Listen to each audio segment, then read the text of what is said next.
Bienvenue. Aujourd'hui, on va se plonger dans une source assez off.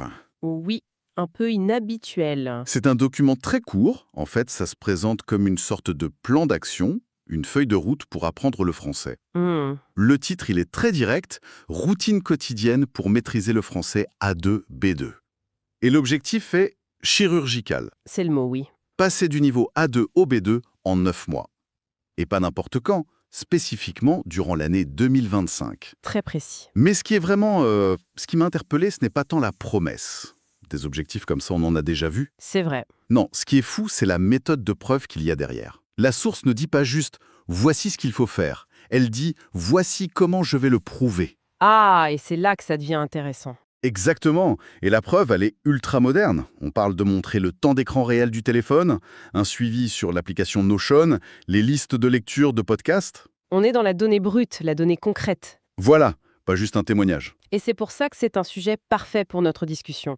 L'idée, c'est pas d'essayer de deviner le contenu de la routine. On l'a pas. Non, bien sûr. C'est plutôt d'analyser la philosophie derrière tout ça. Qu'est-ce que ça nous dit, cette approche basée sur la transparence radicale, la quantification? Sur la façon dont on apprend aujourd'hui, en fait. Exactement.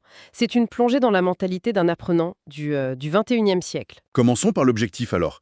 A2 vers B2 en 9 mois. C'est audacieux. Le mot est faible. Pour que tout le monde mesure bien l'ampleur du truc, il faut peut-être rappeler ce que ça veut dire A2 et B2. Ce n'est pas juste une petite marche à monter. Non, c'est un vrai fossé à franchir. Pour faire simple, ces niveaux viennent du cadre européen, le CSRL. D'accord. Le niveau A2, c'est, disons, le niveau touriste éclairé. On se présente, on commande un café, on demande son chemin. La survie, quoi. C'est ça, la survie dans des situations simples, quotidiennes. C'est le niveau « je peux me débrouiller ». Le B2, en revanche, c'est une autre galaxie. Ah oui. On appelle ça le niveau indépendant. C'est le moment où on peut suivre une conversation sur des sujets complexes, lire la presse, argumenter. Et surtout, parler avec un natif sans que ça devienne un effort. C'est vraiment passer de la survie à l'aisance. Et donc, le faire en 9 mois, ça sonne presque comme une préparation pour les Jeux Olympiques. Ah bah oui. Ça suggère une discipline quasi athlétique. On est loin de l'idée un peu romantique d'apprendre en flânant à son rythme. Tout à fait. Là, on parle d'un projet, avec un début, une fin et un livrable à la fin. Le fait de mentionner 2025, ça ancre le tout dans le réel. C'est concret, c'est presque un projet pro avec une deadline. Vous avez raison, le mot projet est absolument clé ici. C'est ce langage qui change toute la perspective. Comment ça? On ne parle plus d'un passe-temps un peu flou, mais d'un projet gérable, avec des indicateurs de performance. Et psychologiquement, ça a un double effet. D'un côté, c'est hyper motivant, l'objectif est tangible, mesurable, mais de l'autre, Ça peut faire peur. ça peut être terrifiant. Il n'y a plus de place pour l'à peu près. À la fin des 9 mois, soit l'objectif est atteint, soit le projet a échoué. C'est une logique d'ingénieur appliquée à l'apprentissage. D'accord, donc l'objectif est clair, presque intimidant. Mais revenons à ce qui me fascine le plus, cette idée de preuve. Montrer le temps d'écran réel du téléphone. Oui, Attendez une seconde. Le temps d'écran réel. Pour la plupart des gens, c'est la métrique de la honte. c'est le symbole du temps perdu, oui. Le temps perdu sur les réseaux sociaux. Comment on peut retourner complètement cette idée pour en faire un indicateur de succès? Ça me semble totalement... Contre-intuitif. Oui, voilà, Et c'est une inversion de perspective qui est, je trouve, brillante. Ça part d'un constat simple, notre téléphone est déjà au centre de nos vies. c'est sûr. Plutôt que de le combattre, de le voir comme un ennemi, cette approche le transforme en principal outil d'immersion. Ah d'accord. Lire des articles, écouter des podcasts, utiliser des applis de langue, tout ça, c'est du temps d'écran. Et en insistant sur le mot « réel », la source prône une honnêteté brutale. On peut plus tricher. C'est ça. Il ne s'agit pas de dire « j'ai étudié 1 heure », mais de montrer la donnée brute, non filtrée. C'est une forme de responsabilité, d'accountability, comme on dit. On ne peut plus se mentir à soi-même. On pirate un outil de distraction pour en faire un outil de discipline. C'est malin. Et le suivi Notion, c'est la même logique, j'imagine. Que c'est plus qu'un simple carnet de notes. Ah ben oui, bien plus. Notion, c'est un espace de travail complet. L'utiliser pour une langue, ça veut dire qu'on se crée son propre tableau de bord personnel. Mhm. On peut y lister ses ressources, suivre le vocabulaire qu'on apprend, planifier ses sessions d'études et surtout tout relier. L'apprentissage n'est plus une intention vague du type Ah, il faudrait que je révise. « voilà ». Ça devient une série de tâches planifiées, documentées. On devient le manager de son propre apprentissage. C'est intéressant. Et si on combine ça au temps d'écran, on a les deux facettes. Le plan d'action sur nos chaînes et la preuve de l'exécution via le téléphone. Et la liste de lecture de podcasts qui vient compléter le tableau, ce n'est pas anodin comme détail. Non, pas du tout. Ça montre que la stratégie repose énormément sur l'écoute, sur l'immersion auditive. C'est une méthode qui est très adaptée à nos vies modernes, non? On peut écouter dans les transports, en faisant la vaisselle. C'est très souple. Et le fait de partager sa playlist, c'est aussi révéler sa stratégie de contenu.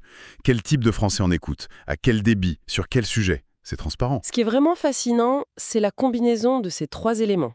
Notion pour la structure, L'organisation, le temps d'écran pour la mesure de l'engagement, la preuve, et les podcasts pour la matière première, le contenu. On a un écosystème d'apprentissage complet. c'est vrai. Le centre de Raluke se déplace. La question n'est plus seulement qu'est-ce que j'apprends, mais plutôt comment est-ce que j'organise, je mesure et j'intègre cet apprentissage dans ma vie.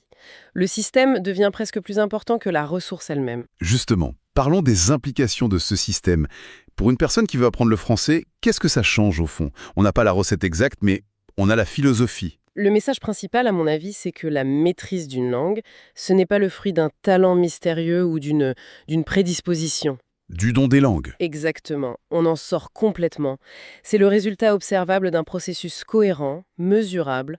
On déconstruit un objectif qui paraît immense en une série d'actions quotidiennes et surtout traçable. Ça démystifie tout le processus. Complètement. Ça le rend accessible, à condition, bien sûr, d'être rigoureux. Mais est-ce qu'il n'y a pas un risque, le risque de transformer l'apprentissage en une sorte de corvée, une course à la performance? C'est une excellente question. J'ai l'impression qu'on peut vite perdre le plaisir de la découverte si tout est un chiffre sur un tableau de bord. Est-ce qu'on ne risque pas de tuer la spontanéité, la joie d'apprendre? C'est le principal danger. Vous mettez le doigt sur le grand piège de cette méthode. Ah, Elle est idéale pour certains profils, ceux qui fonctionnent à l'optimisation, qui aiment les systèmes, les données. Pour eux, c'est le rêve. Mais pour beaucoup d'autres, ça peut être incroyablement anxiogène. je peux imaginer. La pression de devoir faire ces chiffres. C'est ça, la pression de la performance, la culpabilité si les chiffres ne sont pas bons. Ça peut mener tout droit au burn-out et à l'abandon. L'obsession de la mesure peut faire oublier le pourquoi. On ne sait plus pourquoi on a commencé. On n'apprend plus pour communiquer ou découvrir une culture, mais pour faire grimper ses statistiques sur Notion. Donc ce n'est pas une solution miracle pour tout le monde. Il faut avoir une certaine personnalité pour que ça marche. Absolument. Et c'est là que se trouve la véritable leçon, je pense. L'idée, ce n'est peut-être pas d'appliquer ce système à la lettre, Mais de s'en inspirer. mais de comprendre l'esprit qui le sous-tend. Ces outils ils ne sont pas là pour nous juger, mais pour nous révéler nos angles morts. Le but, ce n'est pas d'avoir un temps d'écran parfait. D'accord. Le but, c'est de se rendre compte, grâce aux données, qu'on passe peut-être 80% de son temps sur des applications de vocabulaire très ludiques, alors que le vrai blocage, c'est la compréhension orale. C'est un miroir, en fait. La donnée n'est pas l'objectif, c'est un miroir. Elle nous force à être honnêtes avec nous-mêmes. C'est drôle parce que j'ai ces outils et mon rapport de temps d'écran montre souvent que mon temps sur Duolingo est en compétition directe avec mon temps à regarder des vidéos de chats. On est tous un peu comme ça. Cette méthode force une honnêteté qui peut être un peu brutale.